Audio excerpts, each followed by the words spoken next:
اکرام السلام علیکم. موسیٰ سعید آپ سے مخاطب ہوں voice of peoples YouTube channel سے.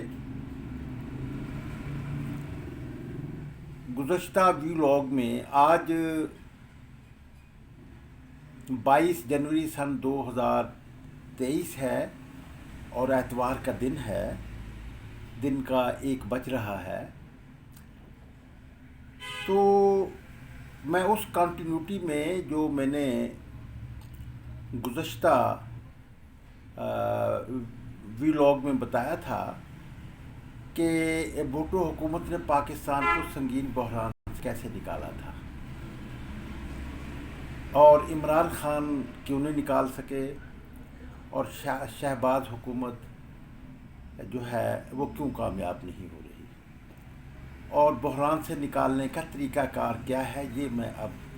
اس پر مزید بات کو آگے بڑھانا چاہتا ہوں. لیکن اس سے پہلے میں یہ بات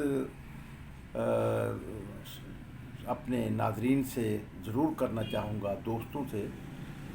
تاکہ یہ ایک ڈبیٹنگ پہلو یہ بنے. ہمارے ہاں اصل میں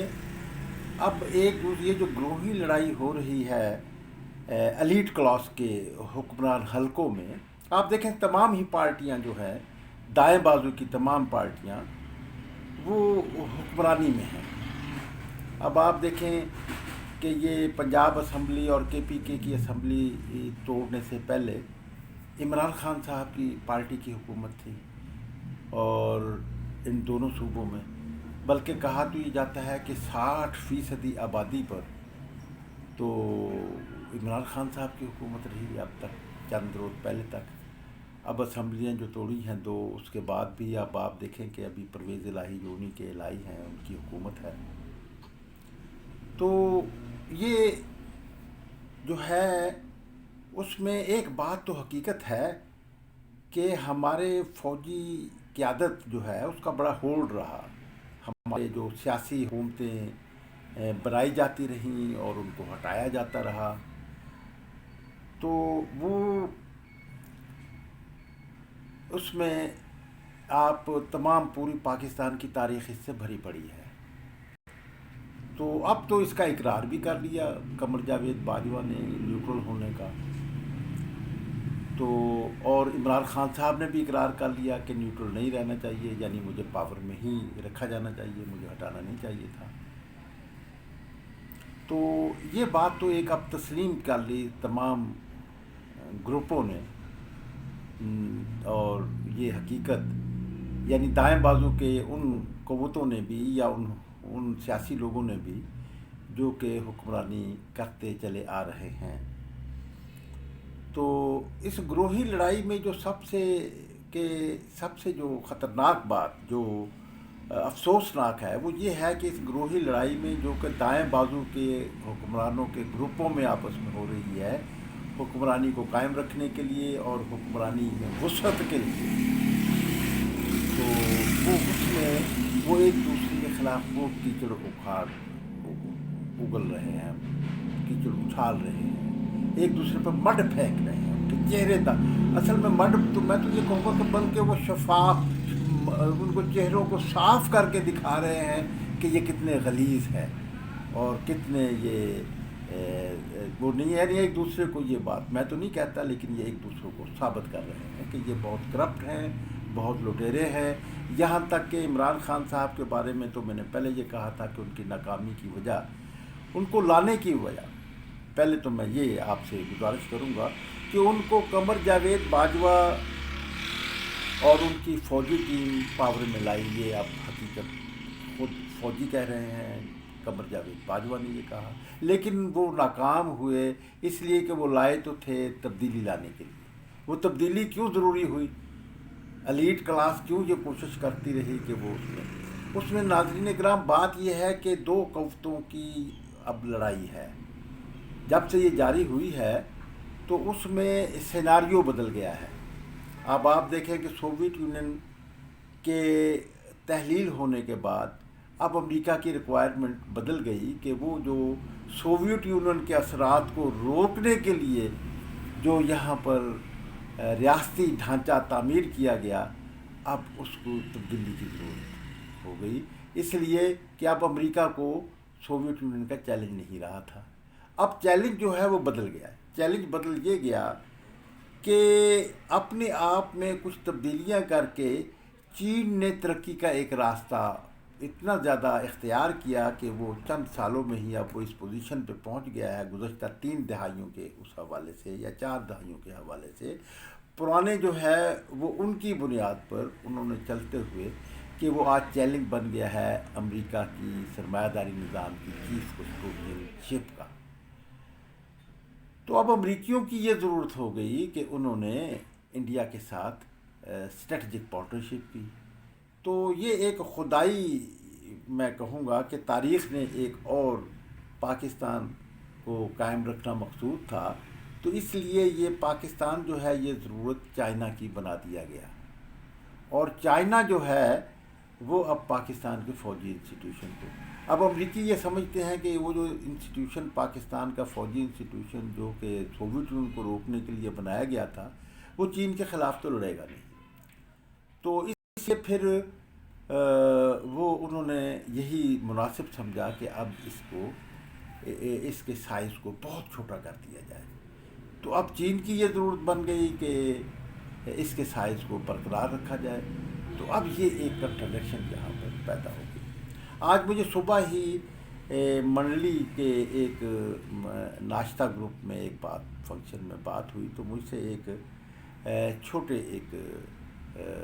صنعت کار نے پوچھا جو کہ پیسٹیسائڈ کا کام کرتے ہیں، چودھری دلبر حسین صاحب، انہوں نے کہا کہ کیا یہ فیوچر میں آپ جو دیکھ رہے ہیں، تو میں نے یہ ساری باتیں وہاں بھی کی۔ تو اس پہلو سے میں نے انہیں، وہ مجھ سے مشورہ مانگ رہے تھے، تو میں نے انہیں مشورے میں یہ بات کہی، میں نے کہا کہ دیکھیں پاکستان میں سن 1947 سے پہلے یہ ایک ہی برہ صغیر ملک تھا۔ اب یہ بات ضرورت ہوئی اس وقت کی انٹرنیشنل حاوی قوتوں کی کہ، اور ہماری بھی ضرورت تھی، مسلمانوں کی بھی ضرورت تھی، ہم یہ سمجھتے تھے کہ ہمیں جو ہے ہمارا اسلام کے نام پر، مسلمانوں کے نام پر ایک ملک بن جائے۔ تو اس طرح انہوں نے بھی یہ مفید پایا، تو اس لیے انہوں نے اس پاکستان کو بنانے میں انہوں نے اہم کردار ادا کیا۔ تو اس کے بعد اب سوویت یونین تحلیل ہو گیا، ریکوائرمنٹ ہو گئی۔ اب ان کی ریکوائرمنٹ یہ ہو گئی کہ انڈیا کو، پاکستان کو قریب لایا جائے اور پاکستان کو انڈیا کی ایک سپورٹیو انڈر ہینڈ قوت بنایا جائے۔ تو اب اس حوالے سے ایک بات ہو گئی۔ اب پاکستان میں فوج کا اپنا ایک کردار، تو اس میں اب ایک نئی جو ہمیں وہ ملی، ایڈ ملی پاکستان کو قائم رکھنے کی، وہ چین کی طرف سے ہوئی۔ یعنی اب چین کی یہ ازحد ضرورت ہے کہ پاکستان کو ایک مثالی ترقی یافتہ اسٹیٹ بنائے، اور وہ مثالی ترقی یافتہ اسٹیٹ جو ہے وہ پولیٹیکل اکنامکس کی بجائے پروڈکٹیو اکنامک کے حوالے سے۔ تو ہمارے ایک کالم نگار ہیں رفیع صاحب، جو کہ جنگ میں کالم لکھتے ہیں، کل کے جنگ میں انہوں نے بڑا فکر انگیز ایک بات کی۔ انہوں نے اس کو کہا کہ اکانومی جو امریکہ نے جو یہاں پہ اکانومی بنائی پاکستان میں، تو وہ اکانومی جو ہے وہ پولیٹیکل اکانومی، میں اسے پولیٹیکل اکانومی کو یہ کہتا آیا ہوں کہ یہ گماشتہ اکانومی ہے کہ جو امریکہ نے یہاں پر بنائی۔ اچھا، ہمیں یہ ایک قدرت نے موقع دیا تھا، تاریخ نے موقع دیا تھا کہ ہم ایک نیشنل اسٹیٹ کے طور پر ڈیولپ ہو جاتے اور نان الائنڈ ملک بن سکتے تھے، لیڈر بن سکتے تھے، لیکن وہ ہمارے ہاں کوتاہی نہیں ہو گئی، کوتاہی بھی ہو گئی، سازش بھی ہو گئی، اور کہ ہم امریکہ کے انڈر ہینڈ چلے گئے اور اس گروپ میں شامل ہو گئے، جبکہ انڈیا نے اس کو نیشنل کیپٹلزم کے حوالے سے اس کو اڈاپٹ کیا کہ دونوں بڑی طاقتوں کو وہ بیلنس رکھتے ہوئے وہ چلے۔ تو اب جو ہے سوویت یونین تحلیل ہو گیا، تو اب ریکوائرمنٹ بدل گئی۔ تو میں نے انہیں مشورہ دیا تھا اپنے دوست کو، میں نے کہا ایک تو یہ ہے کہ وہ اب چاہتے ہیں کہ وہ جو سن 1947 میں قیام پاکستان کا جو فیصلہ کیا تھا، تو اسے اب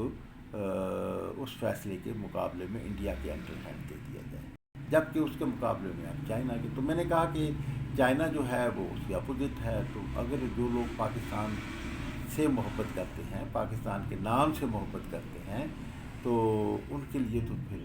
ان کو تو بزنس اب یہ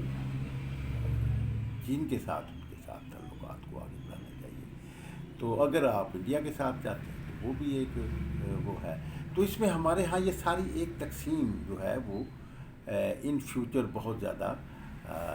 آنے والے اس میں یہ شروع ہو جائے گی۔ تو ناظرین اکرام، میں یہ بتا رہا تھا کہ عمران خان صاحب جو ہیں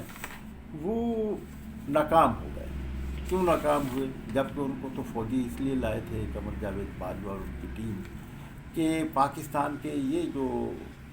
اب حالات تبدیل ہو رہے ہیں اور تبدیلی کی ضرورت ہے عوام کو، تو عمران خان کے ذریعے وہ تبدیلی لائی جا سکے گی، لیکن وہ تبدیلی لا نہیں سکے۔ کیوں نہیں لا سکے؟ میں اس کو نیٹ شل بات یہ کروں گا کہ جو نیشنل پولیٹیکل انسٹیٹیوشن دائیں بازو کی سیاسی جماعتوں پر مبنی بنایا گیا تھا اور لیفٹ کی پارٹیوں کو، قوتوں کو اس سے بہت دور پھینکا گیا تھا، تو وہ اب بیکار ہو گیا ہے، اس لیے کہ وہ تو امریکہ کی ضرورتوں کو پورا کرنے کے لیے بنایا گیا تھا، اور وہی اب بھی گورن کر رہا ہے اور اس کے ذریعے سے تبدیلی لانے کی کوشش کی جا رہی ہے۔ اس نقطے کو میں یہ سمجھتا ہوں کہ سابق army chief general Qamar Javed Bajwa اور ان کی ٹیم اس نقطے کو نہیں سمجھ سکی تھی۔ اگر یہ نقطہ ان کی سمجھ میں آ جاتا کہ نہیں، اب نیشنل پولیٹیکل انسٹیٹیوشن کو دوسرے زاویے سے بنانا ہے اور دوسری جو تبدیل ہو چکے ہیں حالات اس کی روشنی میں بنانا ہے، تو پھر یہ ہوتا کہ لیفٹ کی قوتوں کو بھی نیشنل پولیٹیکل انسٹیٹیوشن میں کا حصہ بنانے کے لیے اقدامات کیے جاتے، اور ایک ایسے ہی عمران خان کے ساتھ پھر صرف الیکٹیبل جو کہ امریکہ کے وہ جو نیشنل پولیٹیکل انسٹیٹیوشن امریکہ کی ضرورتیں پوری کرتا ہے، تو ان پر تو پہلے بھی بناتے رہے، تو پھر تو یہ چل سکتا تھا، تو لیکن اب کہ آپ پاکستان کو قائم رکھنے کے لیے وہ کرنا چاہتے ہیں، تو پھر اس میں تو نیشنل پولیٹیکل انسٹیٹیوشن بنایا جانا چاہیے تھا۔ تاہم میں اس میں ایک بات یہ کر رہا ہوں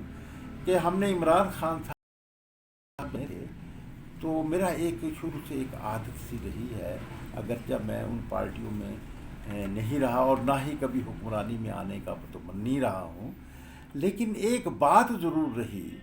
کہ اس لیے میں متمنی، میں تو سیدھی بات ہے، میں تو ورکنگ کلاس کا آدمی ہوں، میں حکمرانی میں مجھے کیسے شامل کیا جا سکتا ہے؟ شامل کیا جا وہی ہو سکتے ہیں جو کہ ان کے پروگرام میں فٹ بھی آ جائیں۔ تو اب نیا جو ڈھانچہ جو بنا، تو اس میں تو نیا ڈھانچہ بنانے کی ضرورت تھی نیشنل پولیٹیکل انسٹیٹیوشن کی، جیسا کہ میں پہلے واضح کر چکا ہوں۔ تو ناظرین کرام، لیکن عمران خان صاحب یہ تو کر سکتے تھے کہ میں تجاویز دیتا رہتا ہوں جو کہ پاکستان کے عوام کے لیے مفید ہوں، پاکستان کے لیے مفید ہوں۔ یہ میں باوجود اس کے کہ مارشاء اللہ کا میں وکٹم رہا ہوں، مارشاء اللہ کے میں خلاف رہا ہوں، اور تو لیکن میں ان حکومتوں کو بھی، میں نے مردم شماری، جدید مردم شماری کا نظام جنرل ضیاء الحق کو پیش کیا تھا، اس کے بعد ہر آنے والے حکمران کو پیش کیا، یہاں تک کہ عمران خان صاحب کو بھی پیش کیا، اور عمران خان صاحب کو تو پیش کرنے میں میرے ایک ریٹائرڈ جو تھے بیوروکریٹ جناب محمد جاوید اقبال اوان صاحب کے ذریعے سے، انہوں نے پھر میرے مردم شماری کا جو جدید نظام میں نے پیش کیا تھا، وہ اس پر میں علیحدہ ویلاگ کروں گا کہ وہ نظام کیا تھا، تو وہ بھی پیش کروایا تھا، لیکن وہ عمران خان صاحب کی کابینہ میں وہ پذیرائی حاصل، منظوری حاصل نہیں کر سکا تھا۔ تو میں نے ایک یہ تجویز بھی جناب